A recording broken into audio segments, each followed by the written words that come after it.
Well, it's good to see you. Giving you a hug. Virtual hug. Hope I see you again soon. We'll see.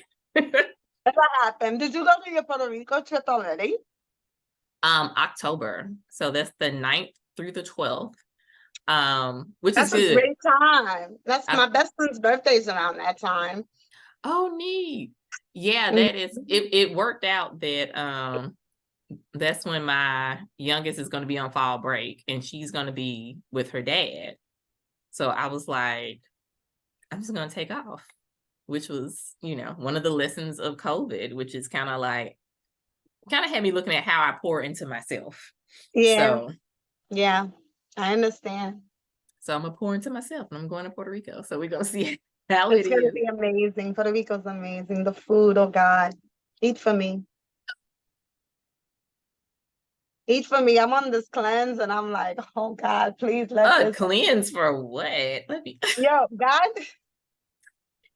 first I had to cleanse my mind, then my body. I'm on a so I'm learning to eat the way I used to eat when I was a backup dancer because that's when I felt the best. right. And in order to do that, and I have fibroids, so I'm very careful Mm-hmm. about how I heal my body and what I put in my just intentionally eating. I have one fibroid left that I'm getting rid of. I've gotten rid of all the other ones. And so this specific cleanse was just to was to help me really give up like fast food. Like French fries is like an obsession. Like it's so bad. Chicken wings, French fries, deep fried, delicious. I love it. And I'm shocked because when you came down here, I was like, oh, she probably eats so healthy. I do. but That's the those thing. I but the do. French But fries will get you. I mean, because they get me, and it's interesting. We're gonna get into the interview. But I yeah, yeah. watched this past weekend, I watched this Live to 100 Secrets of the Blue Zone on Netflix. Oh, I don't And know. it's like this See, public health. I don't have, You got to I go don't watch find TV. find I'm like, I somebody's don't, Netflix. yeah, I mean, I don't have any of Because those. I think you would like this, because this public health scientist basically visited these countries, like these parts of the world where Yeah. people lived to 100 and past 100, and was basically kind of immersed himself in their culture and just interviewed these centenarians, and he was asking them, like, what did you eat? What is a day like for you? Observing what the climate was like, what their community was like.